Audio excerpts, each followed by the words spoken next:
G'day everybody and welcome to your Thursday training. Thank you very much for being with us in today's training. So I'm going to begin with a little warm up, a standard warm up of joint rotations. We'll get started. Feet together. Good year. Well done. Put your hands on your waist, down to the ground, up to the ceiling, side, side, down, up, side, side, arms forward. So I know that at this stage a lot of you will have your training area all cleared. We've had some great videos coming through of seeing just how well you've set up your training areas. We've got some families who have padded floors in their house with their boxing bags set up. We've got some people who have got their sheds out the back as a full dojang or a dojo. But if you've got your lounge room set up and your coffee table spread out the way and you're on a rug or even on your regular floor, that is fine. Just please make sure there's no hazards in the way, no couches or chairs or coffee tables that you can slip over and crack your head onto. Stretch out towards your left. We've actually really enjoyed the online training, guys. It's been an amazing thing to watch. Everybody from young kids training with parents all up to our adults classes. You guys are really getting into it. Please make sure you're checking in with your white belt syllabus. We've had some feedback from some people and we're going to be making extra videos to make sure that they're very easy to follow. But if you've got any questions at all, please email jamesduncan@joondalup.com and he will answer them immediately, or we'll make further videos to make things clearer for you. Stretch your legs apart, go down to the middle. I'm going to be bringing Mr. Duncan in today to demonstrate the kicks because my leg is still sore. But we've got some good drills for you guys to do today, guys. All right, feet together. Yeah! We need it.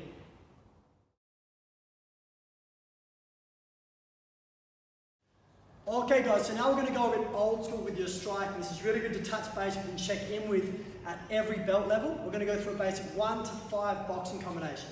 So 1 is a jab, 2 is a right cross, 3 is a left hook, 4 is a right uppercut, and 5 is a left hook. Now in most boxing clubs, most martial arts clubs, their 1 to 5s are usually similar.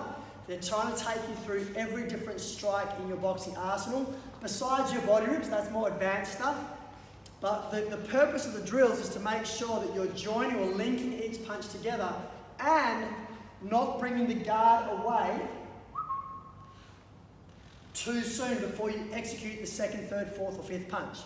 So I'm going to show you a freeze frame of each transition, and then I'm going to do it faster, and you see if you can spot any gaps where I'm dropping my guard, okay? So, left jab, right hand touching your jawline. Okay, my shoulders come up, protecting my chin on the left-hand side, and I've got my heel up on the lead foot. I drop down, right cross. Now have a look here.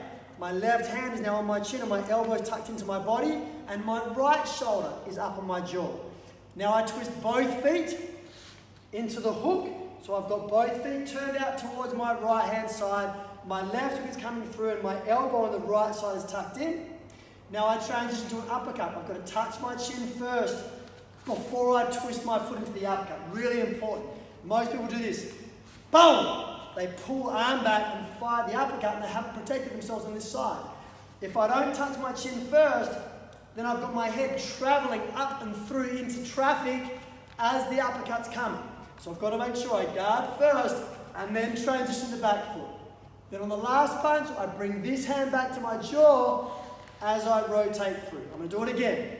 1, touch, 2, touch, 3, touch, 4, touch, 5. Now that can start to feel a little robotic, so then you start to join them together and you just make sure 1, 2, that the hand's coming back where it should. 1, 2, 3, and move. 1, 2, 3, 4, and move. 1, 2, 3, 4, 5, and move. So you can circle around, give yourself 2 minutes on the drill. If you're lucky enough to have a holder or a training partner, do it on the targets and get your partner to give you feedback. Otherwise, on your boxing bag or in the air is absolutely fine. Good luck with this one, guys. We'll see you in the next video.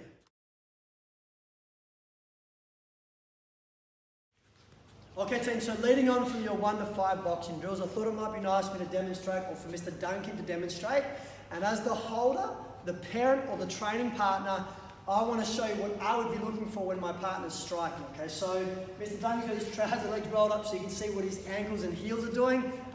So I'm going to get into freeze on the jab, and you're noticing that the heel's up on the front foot, the back foot's not turned out too far, and the right hand and the right elbow's tucked in. From here, we transition to a right cross. Now we've got the heel drop down on the front foot, and the right heel is turned up. So this makes the knee tuck in, and it brings Jimmy's hip, or Mr. Duncan's hip, forward. Now on the hook, we're twisting. Boom! He's got both feet facing towards the camera now. His fist, elbow, and shoulder all at the same height. Right hand on the jaw and elbow tucked in. Uppercut. Boom! Now, on the uppercut, the footwork's similar or almost identical to the right cross. He's turned his back foot, his knees tucked in, his front foot is planted strong, and he's still got his guard up on this left side. From here, we do the hook again, and we're back to that same transition. Now, what I will be doing, if my student or if my training partner can freeze on each position without dropping the guard and maintaining good footwork, then I'll start calling numbers. 1, and we move. 2, good, so I saw the foot turn and the elbows and the guards coming back. 3, very good, circle round. 4, circle round, you can see the feet are always turning, the elbows are always coming in. 5, 1, 2, 3, 4, 5, little circle. Now, if you notice someone dropping their guard, maybe their right hand is falling just that little bit low as they bring the hook through, then you might say something like this. Mr. Duncan, I want you to do 3, but freeze on your last punch. And go. Ah! Freeze there, so I'm checking the fist. This is all good. The feet have turned, the knees are bent, but the guard is dropped. Cool. Now I'll do exactly the same thing. Mr. Duncan, I want you to do the same drill, freeze on 3. 1, 2, 3. This is looking better. Elbows now in, hands up, the feet turn. And you can get them to freeze on that particular number as many times as it takes to get that consolidated. And then you go back checking again with your random movement, calling 1s, 2s, 3s, 4s, 5s, and see if the guard drops at that particular spot.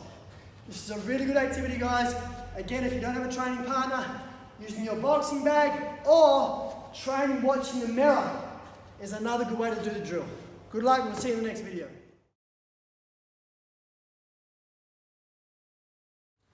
Okay team, so we're going to get into some combinations, and what we want to focus on is your transitions between the kicks and the punches. Now for lower belts, we're also going to look at how you transition your weight up to get your lead leg working for the first kick. It's a small transition, but it's really important that your body weight is shifted in the right way, and it's also important that you know the timing of how you get the back leg to replace the front foot. So I'll get Mr. Duncan to demonstrate the first 2 combos, and then we'll break them down so you can have a better look. So the first one is skip front kick, jab cross, followed by a back leg instep kick to the body. So Mr. Duncan fires off the front foot, throws a jab cross, and then a back leg instep kick. Now, this whole thing flows like running. You don't want to stop after each shot, but in the beginning, you need to make sure that you're landing in the right spot. For example, if Mr. Duncan fires that skip front kick and the leg lands across his body, we'll do that, Mr. Duncan. If that foot lands over here, the jab becomes really tricky. And what he wants to do is land that foot wide over this side, so he's got plenty of power on the left and even more power in the right hand. So if we do this on 45 degrees, you'll kind of see a little bit more about what I'm talking about. Skip front kick, and wide, 1, 2, boom, followed by the instep kick. Now this is a great drill to get your body flowing and the lefts and the rights working together. If you're more advanced, then we're going to look at skip instep kick. So now off the front foot, jab cross, followed by a right leg turning kick. So we go. Skip instep, jab cross, boom, right leg turn. Do it again, 45. Skip instep, jab cross, and right leg turning kick. You should feel generating, or like you're generating power as you're going through the sequence. It's like loading up for that right leg. For even more senior belts or advanced levels, you can be doing a side step after the jab cross. So you can do skip step, jab cross, side step, turning kick. So adds a little bit more dynamic footwork in there. It also teaches you the idea of why you might be doing this transition. You might be going in, then breaking your center line, and then attacking off. Now what I'll get Mr. Duncan to do is break down really slowly how he gets that front leg to lead, okay? So first thing we teach people is to join their feet together. So you lean forward and slide your back foot up to your front foot. Once that happens, you can take the weight of your body onto your back foot so the front leg can kick. If it's a front kick, you'll be more forwards. If it's an instep kick, you'll be more on the side. So the bottom foot's already pre-turned. So we'll do front kick, and instep kick. Now, if the timing is tricky, if you can step and then fire, but you find it hard to slide up or shuffle and fire, what generally happens is you're taking off with the wrong foot first. So when you see this, you see my front foot lift. But if you really look slowly, what's happening is my back foot comes up first. I have to lean up or forward so my back leg comes up, and then I shift my head away so my back foot can land on the ground and my front leg comes up. It's pretty tricky if you don't get the lean happening. It kind of feels like it's just a hard timing thing to do. So we step first and lift. Do the same thing with the band or shake. Step first and twist, and then you slowly build into the shuffle. Okay, so we shuffle for the front kick, or shuffle for the instep kick, and then you work in your jab cross. One more caveat to note, you want to land your jab as the lead foot lands. Okay? That's where your power comes from. So we missed it up. If we go through this slowly, skip front kick, freeze, left, twist. So you've got your, everything you're doing is being grounded and reinforced by each foot that lands. For senior belts, you feel free to do spinning kicks or jump reverses on the back. We'll see if Mr. Duncan can do one. We could do skip instep, jab cross, instep, jump reverse, turn kick. How's that? Skip instep, jab cross, instep, up. Jump reverse, instep, jump reverse, turn, whatever you want to do. The whole idea today, guys, is to get everything flowing together. Remember, clean training surfaces. Please make sure you're not slipping on tiles. If you are a junior, make sure you get your family watching what you're doing. Good luck with this drill, guys. Good work, Mr. Duncan.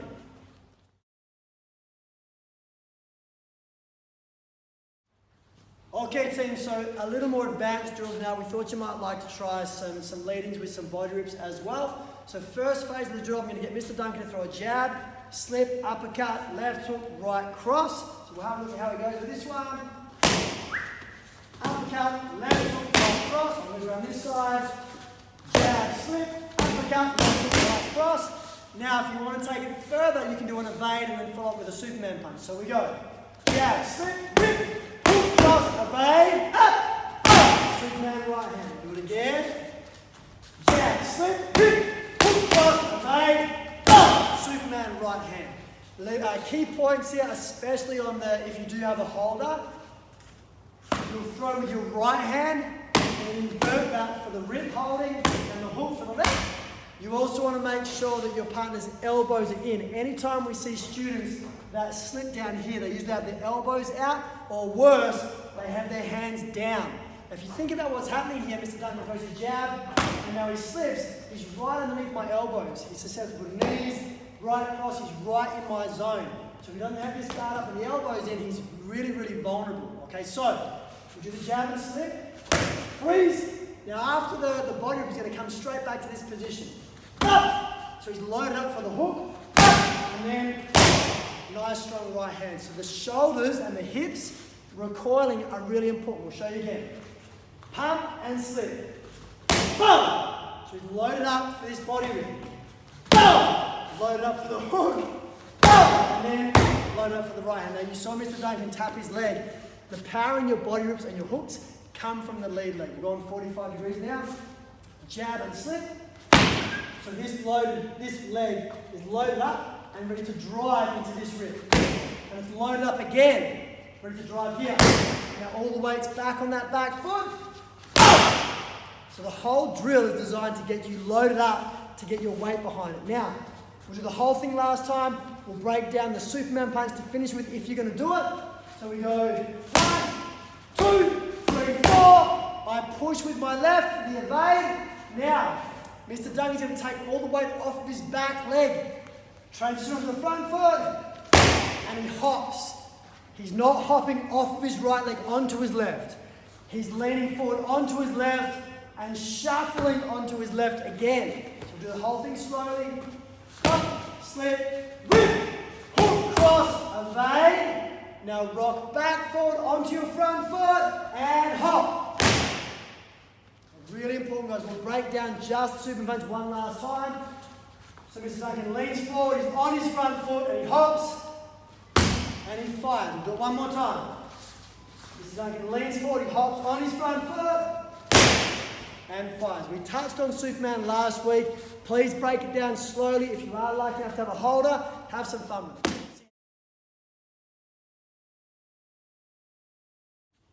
Okay team, so Mr. Duncan and I thought it might be fun to throw in a little bonus punch for this drill. So here it is, it's called a spinning back fist. You see it a lot in Muay Thai or kickboxing. It's not done a lot in the more traditional styles because it's quite a risky thing to throw, and we always discourage spinning back fists or spinning elbows in sparring in our club. There's just no way of controlling it. You're blind as you throw it, which means you don't know where it's about to go, and if someone walks into it, there's not much control there. Okay, but I'm going to show you for the drill so you can have a little practice. Again, if you've got a punching bag, play with it on the punching bag. If you've got a holder, they can hold a kicking target or a target, and you can practice dropping that spinning back fist in.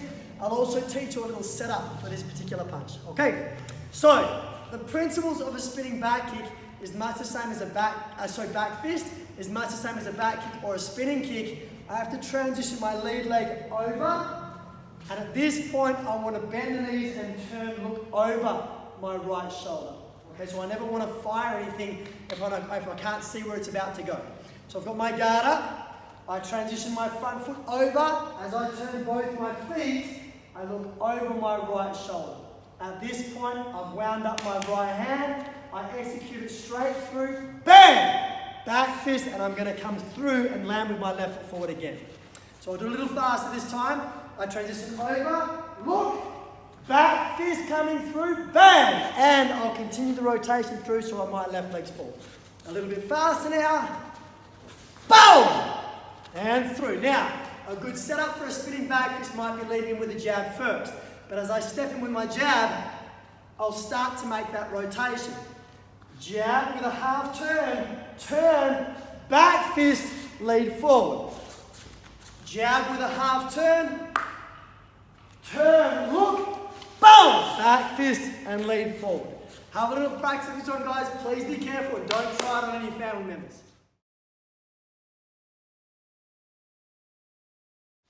Okay guys, so we thought this might be a fun combination to finish off with. It's a really good setup combo when you're sparring. In one of the last videos we did a spinning back fist. So we thought it might be nice to transition to a spinning kick, but setting it up off that lead arm. So what I'll get Mr. Duncan to do, he's got his left leg forward, he's going to lead off with his left hand. And whether you do a left jab or a left hook, the creation of this rotation is what the important thing here is, right? So let's say I get Mr. Duncan to start with a left jab. As he executes, he's already going to pre-turn this front foot. So he's in a position where it's not quite an effective jab. It's a jab that's going out in front of someone's face, but really this is all about setting the legs up for the spin. So we've got a half rotation, and the left leg comes around. Let's do a fast one. So bounce, jab, spin. Pop, boom! So it works really nice. It's a great setup. It also gets me, the receiver, to focus on the hand while the leg's coming up. So if I'm thinking something's coming directly here, I might bring my guard in, and then the spinning comes down to the side of the head. Now another great way to transition into a back leg spinning kick is off a lead left hook. So this might be a more transition thing. You might be like, 1, 2, boom! And as you drop your left hand in, that's when the right leg comes to spin around. And remember this, the more punches that you throw before the back leg comes through, the more distraction there is, and the less chance your opponent has of actually catching or tracking the movement of the back leg. So Jimmy's bouncing, he might throw, let's say, jab, cross, left hook, boom! And that's where the spinning comes around from behind. If you are doing this, guys, it's a good idea to break down the spinning kick a few times before you try and tie the two things together. In my experience, the more moving parts a drill has, the more room there is for confusion and missing the small details. We have broken spinning kicks down in the senior belt drills before. Step, turn, look over your shoulder and fire. And if those things aren't happening because let's say you're jabbing and stepping forward, then all the extra movements, they start to get really confusing. So break down the spinning kick first, then look at how the jab works and how the hook is transitioning to it, and try and get the whole thing to work together. Have fun with this drill, guys. Please be careful with your ankles and knees. See you in the next video.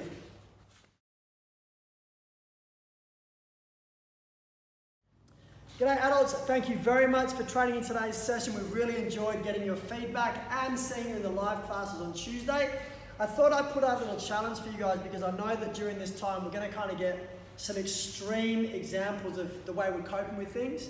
Now in our household, my personal training and my wife Carla, both of our training has kind of gone through the roof. We walk every day, twice a day, and we're both training in 2 to 3 different exercises because I want to keep my body physically fit, but really it keeps my brain mentally fit. So what I'm setting out a challenge is, can you set yourself a task that's achievable? Now if you're, I want to say lucky enough to be not working outside the home at this period of time, I know that might drive some of you nuts, but it is a gift. If you've got this time, see if you can set your alarm early, get up, do your fitness regime, try and organise yourself in a way that supports good physical and mental health.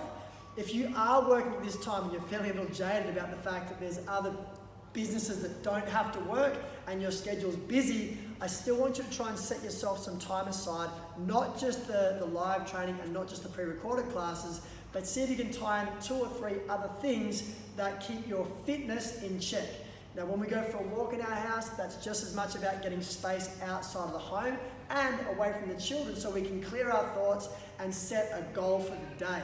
It's not just about getting the body fit, it's about getting fresh air, and it's about clearing the mind. So remember, your workout time, your personal exercise time is about you getting that time for yourself. It shouldn't feel like a punishment, it should feel like something that you're doing for you to increase your cardio, your vascular health, your strength and conditioning, and your mental health, guys. We look forward to seeing you on Tuesday. Thank you very much for training with us today.